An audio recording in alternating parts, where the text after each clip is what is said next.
সে কামাল ভাইয়ের কাছে গেলেন, শরীফুল হক ডালিম। কামাল ভাই, আমার হাতটা নষ্ট হয়ে যাচ্ছে, 2বার অপারেশন হয়েছে ভারতে, দেখুন আমি হাত নাড়তে পারি না, আমার জীবনে কি হবে? ডালিম ভাই, আপনি চিন্তা করেন না, বাবার সঙ্গে কথা বলবো।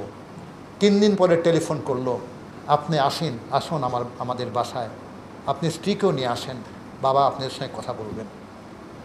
বঙ্গবন্ধু ডালিমের সঙ্গে কথা, তার হাতটা ধরলেন।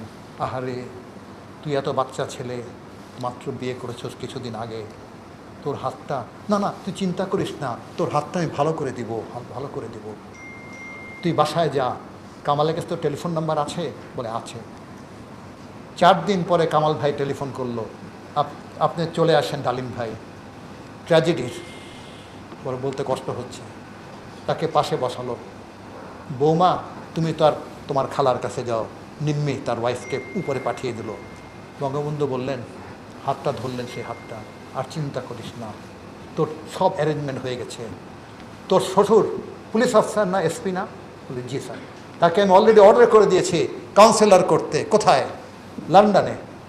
তুই ওখানে থাকবি তোর চিকিৎসার সুবিধার জন্য। তুই আমার ডাকে মুক্তিযুদ্ধে গেছ, তোর শ্বশুরের বাসায় থাকবি, হোটেলে থাকিস না, ওয়াইফকে নিয়ে যা। সেইখানে সেন্ট থমাস হসপিটালে তোর ট্রিটমেন্ট হবে, ওয়ার্ল্ডের মধ্যে বেস্ট সার্জেন তোকে অপারেশন করবে, ঠিক আছে? পকেট থেকে কিছু ডলার বের করে বললেন, এগুলি নিয়ে যান। কামাল তোর টিকিটের বন্দোবস্ত করছে মিনিস্ট্রির থ্রু দিয়ে, তাড়াতাড়ি চলে যা, সময় নষ্ট করিস না, কোনো চিকিৎসা অসুবিধা হবে না, ডলার সংকট হলেও তোর চিকিৎসা আমি করে দেবো, এমবেসি থ্রু দিয়ে সব টাকা যাবে। তখন বঙ্গবন্ধুর পা ধরে ডালিম বলেছিলেন, আমার শরীরের সব রক্ত দিয়ে আমি আর শোধ দিতে পারবো না। লন্ডনে বেড়াতে গেলাম সোলসবারি প্লেনের থেকে মামার বাসায় উইকেন্ডে। একজন ভদ্রলোক বললেন, আপনাদের একজন মুক্তিযোদ্ধা ভাই আছেন হাসপাতালে। আমি তো জানি না। আপনি কালকে সানডেতে আপনি চলে যান, 5টার থেকে 7টা পর্যন্ত ভিজিটিং আওয়ার্স। আমি গেলাম, 651 নম্বর রুম, রিসেপশন থেকে বলল, একজন ভদ্রলোক শুয়ে আছেন, খুব সুন্দর একটা রুম, ক্যাবিনে একটা ফিনফিনে একটা পর্দা আছে, একজন লোক হাত দিয়ে হাত এরকম করে নাড়াচ্ছে, একটু একটু করে নাড়াচ্ছে। আমি সালাম দিলাম। উনি বললেন, আপনার পরিচয়? আমি পরিচয় দিলাম।